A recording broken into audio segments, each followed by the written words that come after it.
It shouldn't come as a big surprise to anyone that Ukrainians have a pretty good handle on Russia's shenanigans.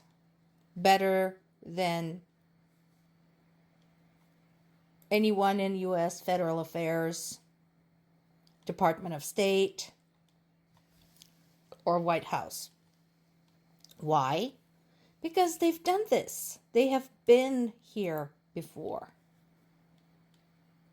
So when Ukrainians are saying, guys, this is all bullshit, Russia is just looking for an opportunity to regroup. And then it will all start all over again. You should listen.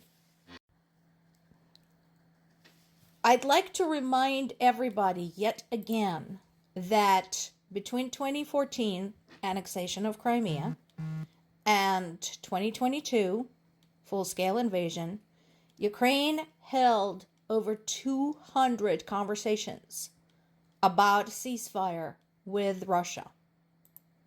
Ceasefires had been agreed upon and then violated by Russia 25 times.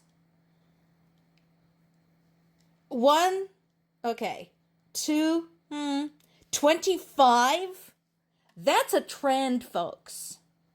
That is a trend. And I tell you this as a professional data analyst, somebody who eats, drinks, breathes, and sleeps data.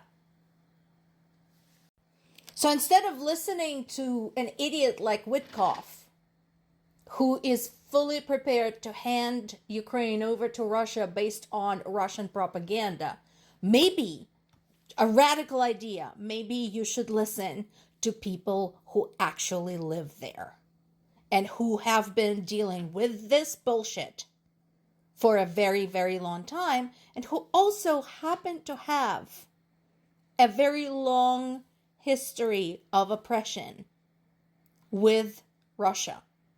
Again, read the damn history. Read Russian expansion. Read about Kievan state. Read about the Princedom of Moscovia. Yeah, that will require some effort on your part if you really want to understand the situation. But don't sit here and give me the boilerplate crap that comes out of Kremlin. I'm glad Zelensky is pushing back. This is a very risky move for him. It really is. Because Ukraine could use the aid, but if Zelensky continues to stand up to Trump, Ukraine could also lose the aid. So, while continuing to work with European allies on this, Zelensky is digging in and basically telling Trump, listen, bruh, and aid is aid. We know a thing or two about aid. Once again, I'd like to remind everybody that despite being at war, Ukraine has been fulfilling its humanitarian duties this entire time, shipping grain to third world countries, including those that support Russia, which is just, that blows my mind.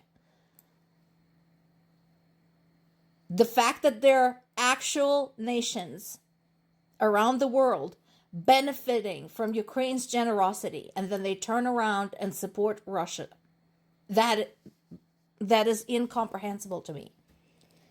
But at no point did Ukraine ask for payment for that, because they understand the meaning of aid. Just like when somebody dies or you get sick and your friends and neighbors pool around you, bring you food, help you clean your house, they don't ask you to pay them back for that. And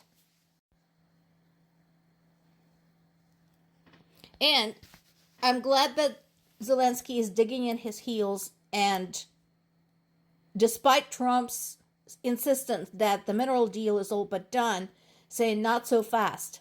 If this is going to hurt our chances to join EU, we don't want this. It's as simple as that.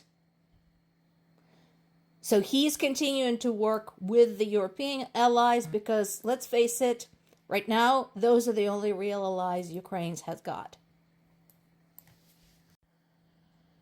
As for Russia's intentions, case in point, an attack on Dnipro. 4 killed, 24 injured.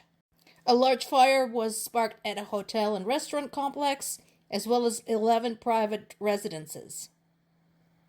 Over 150 emergency workers were dispatched to the site of this attack. Kryvyi Rih, 8 injured.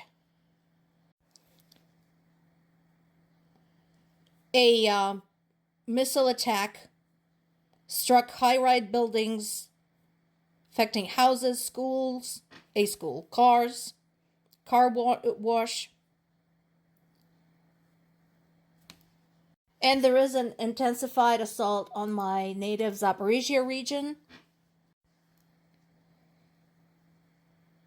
because it's an important southern region.